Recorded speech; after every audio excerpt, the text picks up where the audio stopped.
우리는 누구에게인가 배반을 당하면 못 견뎌합니다.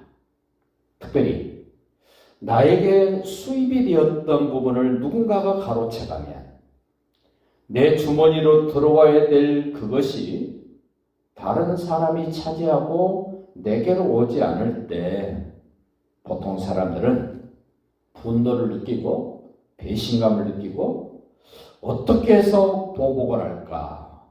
어떻게 이 문제를 해결할까? 라고 생각을 해서 대책을 세웁니다. 그러나 우리가 분명하게 알 수 있는 것은 대책을 세운다고 해서 해결되지 않습니다. 오늘 북쪽 이스라엘의 왕 여호사밧, 남쪽의 유다 왕 여호사밧, 북쪽 이스라엘 왕 여호람, 에돔 왕, 세 나라 왕이 연합해서 배신한 그에게 타격을 주고 보복하려고 계책을 세워서 전진에 갑니다마는 다른 뾰족한 수가 없습니다. 하나님은 왜 이런 말씀을 여기에 기록하셨을까? 자기를 돌아보라는 겁니다. 왜 모압이 배반했지? 왜 배신했지? 오늘 그 이야기를 1절로 3절에서 얘기합니다. 유다의 여호사밧 왕 18째 해 아합의 아들 여호람이 사마리아에서 이스라엘을 12해 동안 다스리니라. 관록이 있습니다. 이제 그런데도 불구하고 그가 이스라엘 왕이 여호와 보시기에 악을 행하였다. 모압 왕이 배반한 것 뭐 때문입니까? 북쪽 이스라엘 왕 아합이 죽고 그 아들 여호람이 왕이 됐을 때 기회는 이때다 하고 모압이 등을 돌립니다.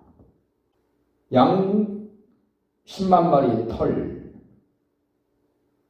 순양 10만 마리의 털, 엄청난 물량 아닙니까? 그것을 당연히 북쪽 이스라엘 왕에게 갖다 줘야 되는데 이제는 안 줘도 되겠다라고 결심을 하고 배반합니다. 왜 그랬는가? 그 여호람이 자기 아버지 때와 같이 악을 행했다. 그러나 그 아버지보다는 조금 나았다. 이렇게 말합니다. 2절 보시면 그가 여호와 보시기에 악을 행하였으나 그의 부모와 같이 하지 아니하였으니 이는 그가 그의 아버지가 만든 바알의 주상을 없이 하였습니다. 우리로 말하면 절에 가면 그 대웅전에 가면 주불이 따로 있습니다. 한 중앙에 있는 그 부처 그걸 주불이라고 그러는데 이 여호람이 자기 아버지가 만들었던 바알의 주인공이었던 그 주상은 없앴지만 나머지 것들은 그냥 놔뒀다. 그래서 또 결정적인 얘기를 3절에 합니다.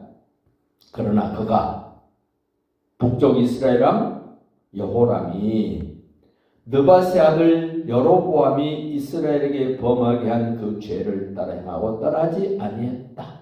근본 뿌리 북쪽 이스라엘의 첫 번째 왕이었던 여로보암이 행했던 베델과 단에 금송아지를 만들어 놓고 이것이 하나님이라고 했던 그것 치우지 않았다는 겁니다.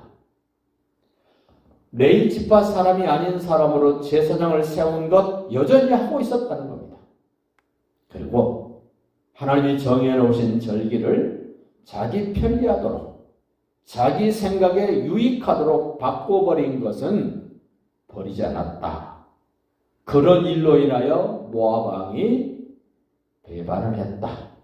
겉으로 나타난 모양새는 아합이 죽었기 때문에 이제는 조공을 바치지 않겠다라고 결심했지만 그 근본 뿌리를 보면 그의 아들 여호람이 악을 행하고 하나님이 싫어하는 것을 계속 자행함으로 모압 왕이 배반을 한 것으로 봅니다.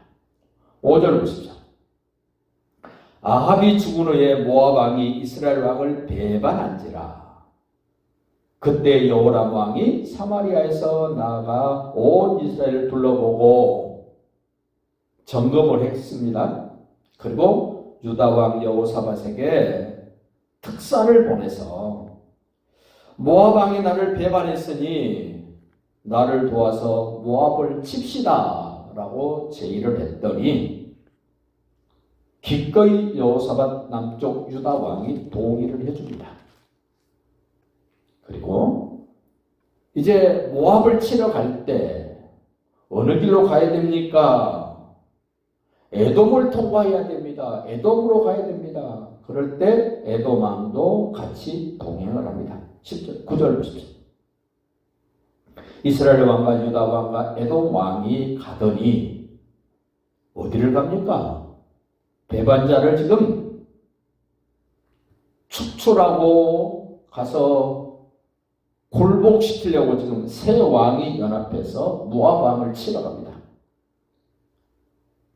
길을 둘러간 지 7일에 인간의 작전, 인간의 대책은 7일 지나니까 쓸모없게 된다는 것을 알게 됩니다. 내가 아무리 머리를 쓰고 아무리 계략을 세우고 모든 것을 동원해서 대책을 세웠을지라도 그것이 해답이 아닙니다. 길을 둘러간 지 7일에 군사와 따라가는 가축을 먹일 물이 없었다. 물이 없으면 전쟁을 못합니다. 물이 없으면 사람들이 견디지를 못합니다. 특별히 에돔 광야길로 갔다 이랬습니다. 그 현실 앞에서 이스라엘 왕이 이르되 슬프다. 여호와께서 이 세 왕을 불러 모압의 손에 넘기려 하신다. 모압을 치러 갔는데 오히려 모압 왕에게 지금 당하게 생겼다. 그러자 남쪽 유다, 여기 지금 에돔 왕, 북쪽 이스라엘 왕, 남쪽 유다 왕 세 왕이 모였는데 그 중에서 그래도 좀 의식이 있는 왕은 남쪽 유다 여호사밧 왕입니다. 11절 보십시오.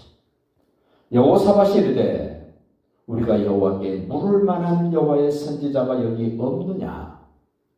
우리 힘으로 안 되니까 하나님의 사람 누군가를 좀 찾아서 우리가 도움을 좀 받자. 여러분은 어떻게 합니까? 내 인생에 어려움이 생기고 내 삶에 문제가 생기면 내 머리를 쓰고 내가 생각했던 그 범주 안에서 움직입니까? 아니면 내 생각, 내 방법으로는 해결이 안 되니까 전지전능하신 하나님의 도움을 받습니까? 아니면 무당, 우상, 귀신을 찾아갑니까? 오늘 그래도 하나님의 말씀을 붙들고 살고 있는 여호사밧이 여호와의 선지자가 여기 없습니까?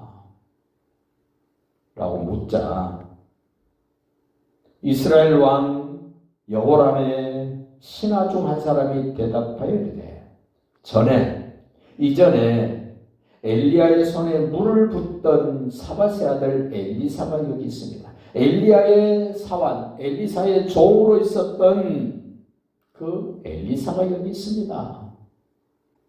그러자 여호사밧이 너무 좋아합니다. 즉각적인 반응을 합니다. 12절 여호사밧이 이르되 여호와의 말씀이 그에게 있도다.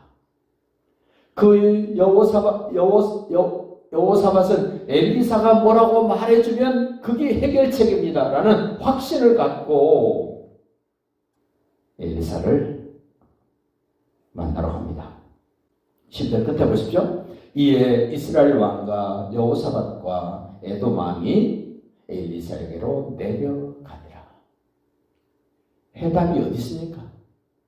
내 인생 해결책, 내 앞에 펼쳐 있는 문제를 해결할 수 있는 그 방법, 그 길, 그 내용이 어디에 있습니까?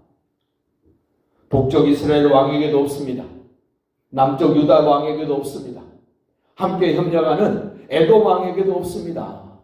오늘날로 말하면 이재명 대통령에게도 없습니다. 트럼프에게도 없습니다. 시진핑에게도 없습니다. 푸틴에게도 없습니다. 우리 문제를 해결할 수 있는 분은 하나님밖에 없습니다. 예수님밖에 없습니다. 그분의 말씀밖에는 없습니다라는 확신을 가지고 우리 인생의 문제를 하나님께 의지하면서 해답을 얻고 해결책을 얻어서 멋지게 살아가는 인생 되시기를 예수님의 이름으로 축복합니다.